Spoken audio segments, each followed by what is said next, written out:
Crypt Custodian was one of the greatest demos I tried on a Steam Fest at the start of the year, so when it released in August, I jumped right in. It is a metroidvania where you play as Pluto, a cat who died in a car accident and is sentenced to clean the afterlife for all eternity.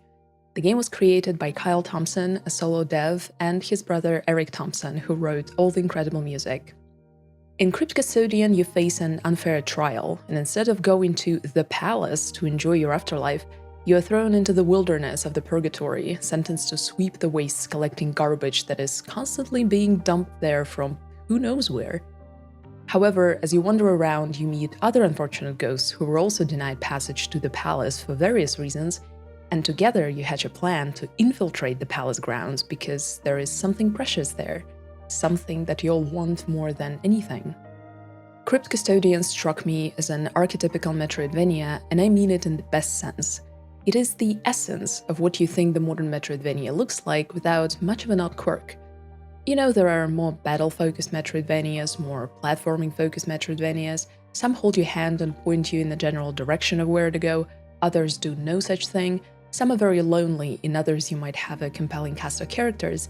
I'd say Crypt Custodian is in the middle of all these spectra, and that's why it is a very approachable game that can be recommended to almost any player, precisely because it doesn't lean heavily into any single aspect of the genre, which means that it is not overly demanding. It doesn't mean that it lacks unique features that make it stand out. One of such features is definitely its absolutely enormous, huge, sprawling map that consists of hundreds of tiny islands. When zoomed out, it looks like a web of interconnected square-ish mosaic pieces, or maybe pieces of broken glass. Constantly jumping from island to island is the main kind of platforming you're gonna do throughout the game. Here I should note that Crypt Custodian controls absolutely beautifully in both combat and traversal, which is no small feat for an indie game developed by one person. I am used to fast-paced games, and I always expect the controls to be as tight as possible, and this game absolutely delivers in this regard. While your only weapon throughout the adventure is your trusty broom, the build variety is created through various trinkets that you get as rewards for exploration, challenges, and puzzles. Not only can you equip Pluto to do more damage at lower health, or have a damaging aura, or summon a little ghost to his help, you can also choose a special attack that can be anything from damaging all enemies on screen, connecting them like a constellation, to becoming briefly invulnerable. The combat system is fairly simple but snappy and functions like clockwork. The difficulty scales significantly the more you progress, with more enemies on the screen, each having a few unique patterns of attack, but the learning curve is very gentle. Another key aspect of Crypt Custodian that doesn't allow it to become a truly casual metroidvania is the fact that you can't heal. Not only that, but you'll be able to increase your health bar by only one cat mask throughout the game, and it's an equipable trinket. I have to admit, it didn't bother me at all for the majority of the game, but towards the end, when the number of enemies on the screen is getting a little ridiculous and the bosses turn the game into bullet hell proper, it started to. It is certainly an interesting difficulty-regulating decision, but I wonder if it ended up making the game less smooth. Maybe Crypt Custodian could benefit from a healing mechanic, even if it was limited to a couple of HP points or balanced in any other way. The exploration is very rewarding. Not only do you get to meet new characters and see all sorts of areas, from snowy peaks to the cinema theater, from an abandoned entertainment park to a giant tower, but you also find little puzzles, secrets, and challenges everywhere. The most common reward for those is an ability point, and the more you have, the more gameplay-modifying trinkets you can equip.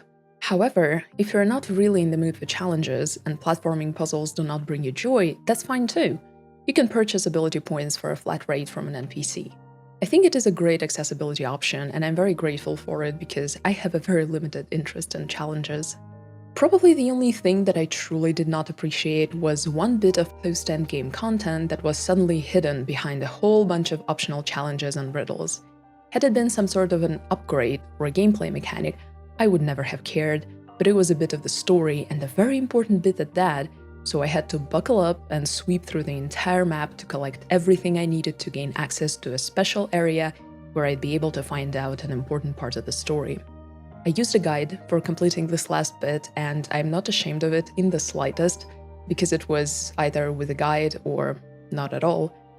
It gave me much needed closure and definitely rounded up my Crypt Custodian experience. I kind of see why it was hidden away as something extra, but I would have appreciated it if it wasn't. Anyway, it was very much worth it. However, I must say that Crypt Custodian was hard for me to play, and it only got harder with time. It wasn't the gameplay itself, it plays wonderfully, but rather the story and characters. This game touches on complicated themes such as death in general, missing your loved ones that you've parted with forever, and the passing of pets. All the animals you meet have passed away, just like Pluto. They're all ghosts. You can find 3 Polaroid pictures per character.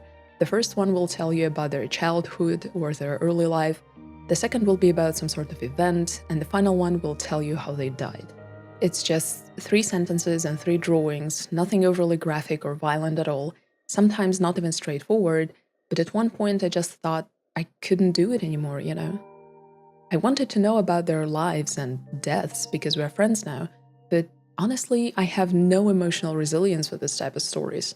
Absolutely none, and I never had any. That is why I don't, and probably never will, play Neva from Nomada Studios, even though I'm sure it's a fantastic game. Crypt Custodian just broke my heart in this sense. So just keep that in mind if you decide to give this game a go. I think Crypt Custodian is a remarkable game, considering it was created by a solo dev.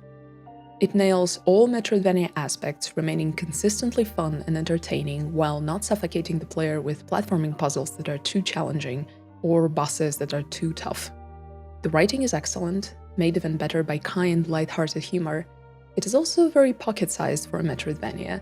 It took me a little over 13 hours to complete, including the extra content, and I was streaming the whole thing, so it's probably even shorter than that if you play on your own.